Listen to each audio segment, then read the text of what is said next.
Tech ప్రపంచంలో ఈ మధ్య ఒక పేరు తెగ వినిపిస్తోంది. అదే ఆంథ్రోపిక్ ఏఐ.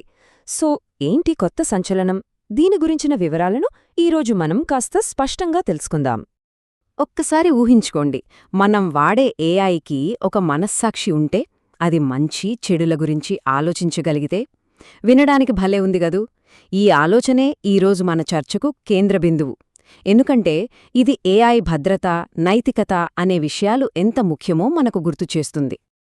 సరే, మనందరికీ చాట్ జీపీటీ బాగా తెలుసు. కానీ ఇప్పుడు దానికి ఆవల చూద్దాం. ఏఐ ప్రపంచంలోకొస్తున్న ఒక కొత్త, చాలా కీలకమైన సంస్థను పరిచయం చేసుకుందాం. అవును, చాలామందికి ఏఐ అనగానే వెంటనే చాట్ జీపీటీ గుర్తొస్తుంది. కానీ ఇప్పుడు అందరి దృష్టిని ఆకర్షిస్తున్న మరో పేరు ఆంథ్రోపిక్. వాళ్ల చాట్బాట్ పేరు క్లాడ్. ఈరోజు మన విశ్లేషణ మొత్తం దీనిపైనే. అసలు ఈ ఆంథ్రోపిక్ గురించి అందరూ ఎందుకు మాట్లాడుకుంటున్నారు? ముఖ్యంగా భద్రత అనే మాట ఎందుకు పదే పదే వినిపిస్తోంది? ఈ సంస్థ ఎందుకంత పెద్ద ఇంపాక్ట్ క్రియేట్ చేస్తుందో ఇప్పుడు చూద్దాం.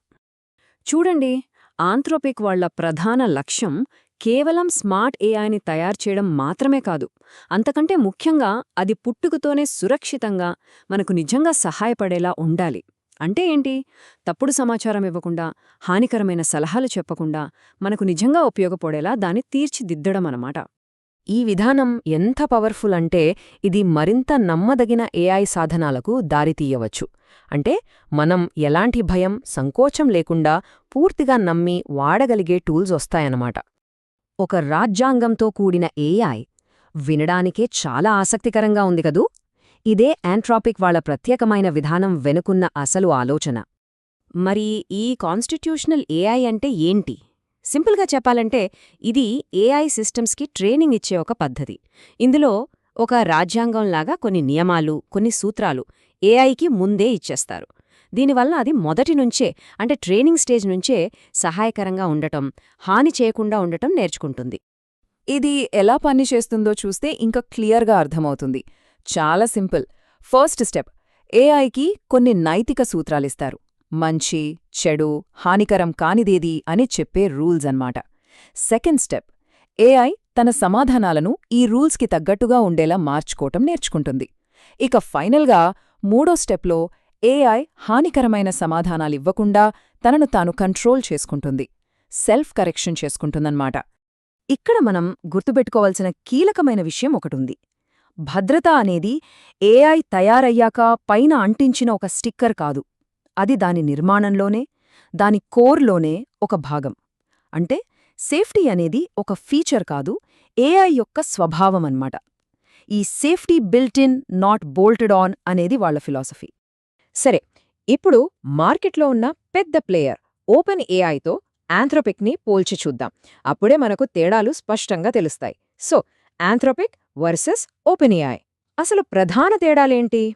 ఈ టేబుల్ చూస్తే మనకొక క్లియర్ పిక్చర్ వస్తుంది. ఫస్ట్, ప్రధాన ప్రాధాన్యత. ఆంథ్రోపిక్కి ఏఐ భద్రతే వాళ్ల ఫౌండేషన్, వాళ్ల మిషన్. అదే ఓపెన్ ఏఐకి చూస్తే వాళ్ల ఫోకస్ శక్తివంతమైన, సహాయకరమైన ఏఐని డెవలప్ చేయడం మీద ఉంటుంది. ఇక భద్రత విషయంలో వాళ్ల పద్ధతి చూస్తే ఆంథ్రోపిక్ మనమిందాక మాట్లాడుకున్నట్టు కాన్స్టిట్యూషనల్ ఏఐతో భద్రతను మోడల్ కోర్లోనే డిజైన్ చేస్తుంది. ప్రోయాక్టివ్ అప్రోచ్ అన్నమాట. కానీ ఓపెన్ ఏఐ అవుట్పుట్ వచ్చాక వాటిపై సేఫ్టీ ఫిల్టర్లు, మోడరేషన్ వాడుతుంది. ఇది కొంచెం రియాక్టివ్ అప్రోచ్. ఇక పారదర్శకత విషయానికొస్తే ఆంథ్రోపిక్ తరచుగా తమ సేఫ్టీ రీసెర్చ్ని అందరితో పంచుకుంటుంది. ఓపెన్ ఏఐ కూడా రీసెర్చ్ షేర్ చేస్తుంది, కానీ వాళ్ళ ఫోకస్ ఎక్కువగా మోడల్ కెపాబిలిటీస్ మీద ఉంటుంది. మరి ఇదంతా భవిష్యత్తుకు ఎందుకింత ముఖ్యం? నమ్మదగిన ఏఐ యొక్క భవిష్యత్తు ఎలా ఉండబోతోంది? ఏఐ రోజురోజుకి మరింత శక్తివంతంగా మారుతోంది. ఇది మనందరికీ తెలిసిన విషయమే.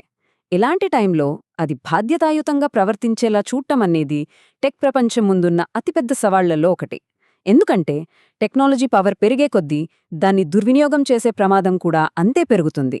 ఈ ఛాలెంజ్ని ఎదుర్కోవడంలో ఆంథ్రోపిక్ ఒక మార్గదర్శిలా నిలుస్తోంది. వాళ్లు చూపిస్తున్న ఈ కొత్త దారి బహుశా మనందరి కోసం నమ్మదగిన ఏఐ భవిష్యత్తును తీర్చిదిద్దగలదు. సో, మనం ఈ విశ్లేషణను ఒక ఆలోచింపజేసే ప్రశ్నతో ముగిద్దాం. ఏఐ మరింత తెలివైనదిగా, మరింత శక్తివంతంగా మారే కొద్దీ దానికి ఒక రాజ్యాంగం అనేది కేవలం ఒక ఆప్షన్గా కాకుండా ఒక తప్పనిసరి అవసరంగా మారుతుందా? దీని గురించి ఆలోచించాలి.